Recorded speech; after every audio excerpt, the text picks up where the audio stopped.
Assalamualaikum warahmatullahi wabarakatuh.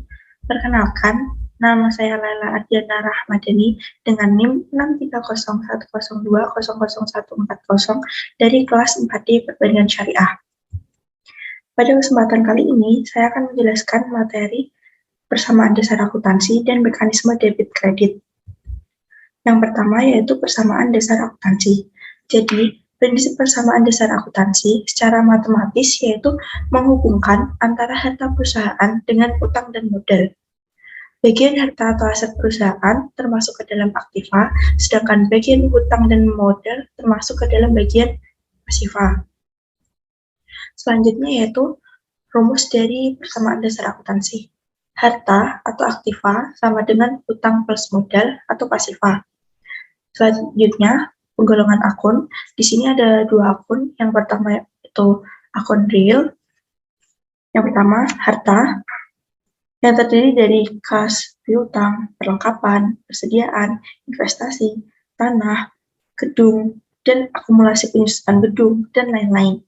Yang kedua, yaitu utang, meliputi utang usaha, utang biaya, utang jangka panjang, dan lain-lain. Yang ketiga yaitu modal, biasanya ini modal milik pribadi atau pemilik. Yang kedua yaitu akun nominal, ada pendapatan dan beban. Untuk pendapatan berisi pendapatan usaha dan pendapatan lain-lain, sedangkan beban atau yang sering disebut biaya ada beban gaji, beban sewa, beban iklan, beban perlengkapan, dan lain-lain. Selanjutnya yang kedua yaitu mekanisme debit kredit. Untuk mekanisme debit kredit, saya akan menjelaskan menggunakan rumus HUMPB, yaitu menggunakan tangan kiri dengan jari jempol itu adalah harta, dilanjutkan hutang, modal, pendapatan, dan beban. Lalu, ujung-ujung yaitu harta dan beban, apabila bertambah, maka akan berada di sisi debit, dan apabila berkurang, akan berada di sisi kredit. Sebaliknya, apabila utang, modal, pendapatan bertambah akan berada di sisi kredit, dan apabila berkurang akan berada di sisi debit. Selanjutnya yaitu neraca. Di sini sudah ada contoh neraca dari percetakan Rapi per 31 Desember 2021.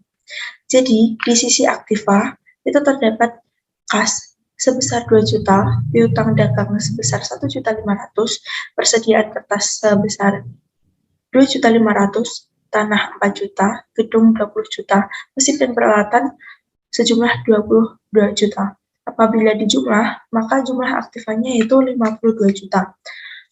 Nah, untuk utang, ada utang dagang sebesar 1 juta, hutang hipotek sebesar 11 juta, jika dijumlah menjadi 12 juta, dilanjutkan dengan modal milik pribadi yaitu Bapak Budiman yaitu sebesar 40 juta. Nah, di sisi pasifanya yaitu hutang plus modal apabila di total sebesar 52 juta. Jadi, antara aktiva dan pasifa itu balance 52 juta. Selanjutnya yaitu jurnal umum. Pada jurnal umum kali ini, tanggal 5 Januari 2021, pemilik menyatakan modal sebesar 15 juta. Secara otomatis kas bertambah berada di sisi debit sebesar 15 juta dan modal berada di sisi kredit sebesar 15 juta. Dilanjutkan pada tanggal 10 Januari 2021, membayar sewa dibayar di muka yang mengurangi kas sehingga akun sewa dibayar di muka berada di sisi debit sebesar 4 juta dan akun kas berada di sisi kredit sebesar 4 juta. Dilanjutkan pada tanggal 15 Januari 2021 membeli peralatan kantor secara kredit sehingga akun peralatan kantor berada di debit sebesar 5 juta dan utang berada di sisi kredit sebesar 5 juta karena hutangnya bertambah. Jadi berada di sisi kredit. Dilanjutkan pada tanggal 20 Januari 2021